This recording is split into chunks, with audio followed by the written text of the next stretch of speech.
Humans can and have committed the most unimaginable atrocities, such as the Holocaust, apartheid in South Africa, the genocide in Rwanda, ethnic cleansing in the Balkans, slavery in the United States, and many more. In these cases, the influence of the political, economic, and social situation, dictatorships, and survival played a tremendous role in creating these events where the ugliness of humans was put in the foreground. But does this mean human nature is fundamentally ugly? I do not believe so. There's so many reasons to believe why humans are not inherently horrible. Human nature can also be beautiful, full of compassion, solidarity, honesty, and generosity. First, I must say that people are not born with a mean streak. They become mean because of the way they were raised or the political, economic, or social situation they live in. Children are the symbol of purity, innocence, and kindness. Indeed, a study published by the University of Yale in the United States demonstrates that all children who had to choose between a sweet, caring, and compassionate figure or a mean, hurtful, and selfish one chose the one demonstrating the good in human. This shows that not only children are born with a knowledge of what is right or wrong, but they are attracted towards good and therefore will try to portray that good themselves. Although ugliness in children is very rare, since they were not yet influenced by society, children's innocence and purity make them vulnerable and influenceable. Therefore, kids who are not raised to be good humans are less likely to turn into nice people later on. For instance, a child who is continuously beaten, tortured, insulted, and violated will have never learned what it is to be loved and cared for. When he himself will become a parent, chances are that without knowing any better, he will treat his own kids the way he used to be treated. This situation does not show a mean and ugly person, but an ignorant one, where both child and parent are victims. As you can see, ignorance is a vicious circle. It's passed from generation to generation because people are not raised right. The political, economic, or social situation can also influence a child. I believe this is what happened with some of the Hitler Youth members of Mulching, an organization for young Germans, in the novel The Book Thief. Living under a dictatorship, where money and food were not abundant, I feel that for many of the Hitler Youth members, the chance of one day joining the party and was something they cherished, since it could assure them a better life.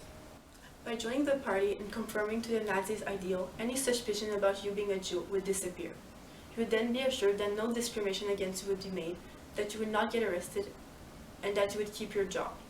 Therefore, I feel it is the context in which they lived in that pushed many kids to join the organization where they would be influenced and sometimes turned into Nazi members. As for the Nazi members, they were brainwashed and were now under the influence of Adolf Hitler. Hitler ruled the world with words. He convinced people to join him, and the fact that a lot of these people were in a difficult position made it easier for him to recruit. Those he recruited through Nazis are not fundamentally ugly or mean. They became that way because of an influence. And what about survival? Do people who steal to fulfill their needs, such as a young girl named Liesel Meminger from the novel The Book Thief, are fundamentally mean? Since the reason behind the stealing is not pure evil, I do not believe stealers are fundamentally ugly. In Liesel's case, she stole because she was hungry and she had a passion for books.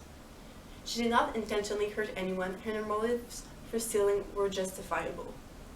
Us humans are not born with an ugliness in us. It is created by the way we were raised or environment, and therefore I do not feel human nature can be inherently horrible or ugly.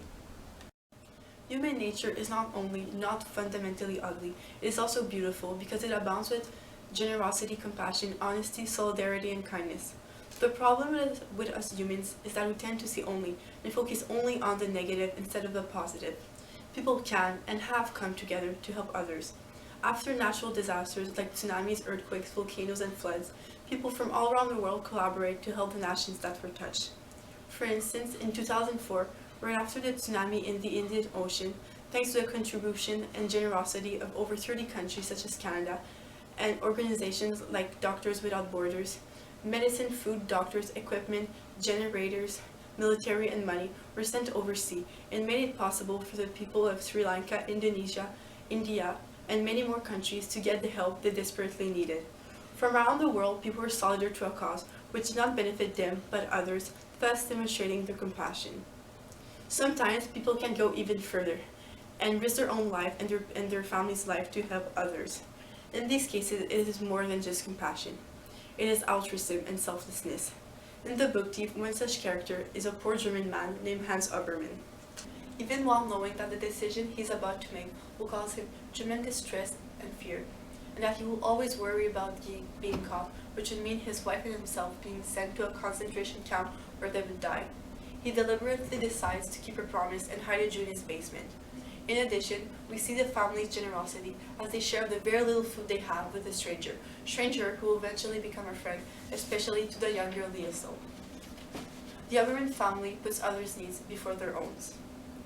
Also, once again in the novel The Book Thief, generosity and compassion is shown, this time throughout a much younger character named Rudy Steiner. What happens is that Rudy takes bread from his own house to give it to the Jew prisoners parading through town. Rudy himself is a very hungry little boy, and by giving that bread, he has even less than before for himself, which demonstrates his selflessness. Because of the beauty in many humans, I believe that human nature cannot be inherently horrible. Even in its darkest times, human nature is not fundamentally ugly. Light will shine throughout the most noble actions. Remember that none of us are born mean. The way we were raised or the context in which we live makes us become that way. Beware of influences. They may turn you into something you despise.